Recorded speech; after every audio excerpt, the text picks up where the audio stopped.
La kermesse di martedì 23 luglio si presenta succosa quasi quanto quella di un pay-per-view. Sì, perché al suo interno troveremo ben due match titolati, scopriremo l'inizio del mini torneo che decreterà chi avrà la possibilità di presenziare al 5-Star Grand Prix 2024 e, dulcis in fundo, avremo anche la possibilità di rivedere in azione lottatrici quali Suzu Suzuki e Hanako, che torneranno a lottare dopo i loro infortuni. Quindi, che dite? Vi ho convinto? Non ancora? E allora diamo uno sguardo alla card dello show.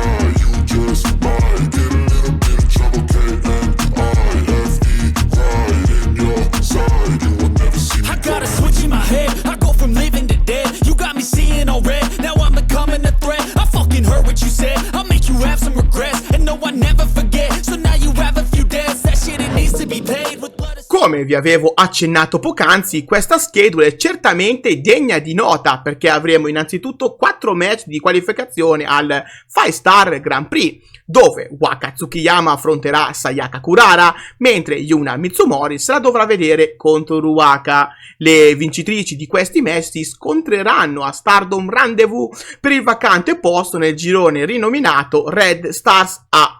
Invece, per quanto riguarda la sezione Blue Stars A, Miyu Hamasaki e Aya Sakura si contenderanno un posto nella finale. Stesso discorso che riguarda Lady C e Momo Kogo, che si giocheranno il tutto per tutto con il sogno di passare il torneo e poter brillare ancora di più nella competizione più importante del wrestling femminile mondiale. Oltre a questo ritroveremo sul ring anche Suzu Suzuki e Hanako, che erano fermi ai box per delle noie fisiche.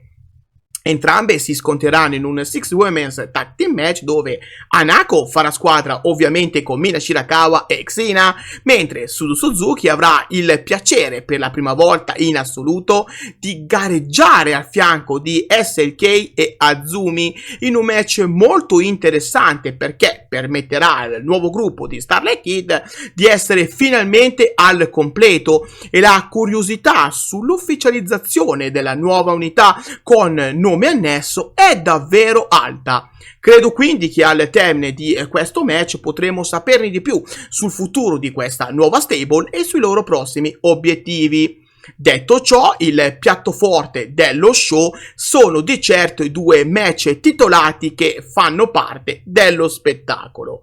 Wingori difenderanno i New Blood Tag Team Titles contro il duo formato da Rina e Azusa Inaba in un match che si presenta alquanto succulente. Tutte e quattro le giovani lottatrici credo saranno in grado di imbastire un bello spettacolo, con Rina che punta a diventare una doppia campionessa qualora riuscisse a conquistare i New Blood Tag Team Titles, possedendo già il Future of Stardom Championship. Per Azusa Inaba invece sarebbe il primo alloro vinto in Stardom e ciò permetterebbe a Azusa Inaba di avvicinarsi ancora di più alla Stardom.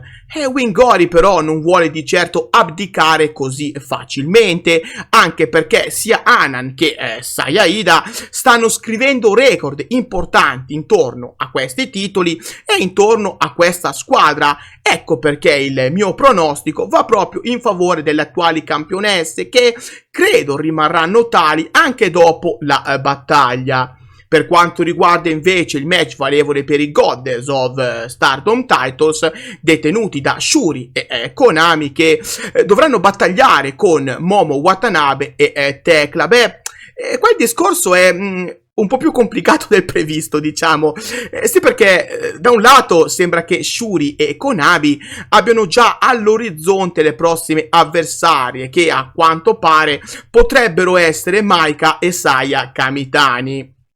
Una coppia alquanto strana a dire il vero, perché in fondo fa un po' storcere il naso vedere Maika voler far far squadra, far coppia con Saya, quando lei stessa ha un gruppo che la sostiene, con cui potrebbe ambire a vincere i titoli. Mi sarei aspettato di vedere Maika che voleva vincere i Goddess of Stardom Titles con Mina Shirakawa, Waka Tsukiyama, Hanako, ma non di certo con la Kamitani.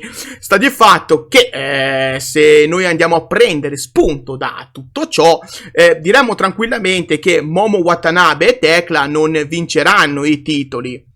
D'altro canto, però, far perdere di nuovo a Oedo Tai l'ennesima chance titolata sarebbe alquanto bizzarro e controproducente per la stable stessa, che risulterebbe l'eterna incompleta agli occhi dei fans. Una matassa non facile da sbrogliare per la Stardom, a dire il vero. Possiamo solo confidare che la federazione scelga la strada giusta e che non faccia scelte che penalizzi troppo le sue atlete. Fatto sta che il mio pronostico va comunque in favore di Shuri e Konami, che credo rimarranno campionesse e si prepareranno a sfidare quanto prima Saya Kamitani e Maika. Ora però, parola a voi. Fatemi sapere qua sotto nei commenti chi pensate possa passare alla fase finale del mini torneo dedicato al 5-Star Grand Prix 2024 e chi credete possa uscire come campionessa dalla Kermesse. Prima di salutarci vi ricordo che qua sotto in descrizione trovate tutti i link del progetto Donne tra le corde, un progetto dedicato completamente al wrestling femminile mondiale. Con Donne tra le corde potete sempre rimanere aggiornati con ciò che accade nell'universo femminile, sì, perché sul sito web in questione potete trovare centinaia di articoli dedicati alle vostre atlete preferite. Appuntamento dunque ad un prossimo contenuto. Grazie di cuore a tutti voi. Bye bye!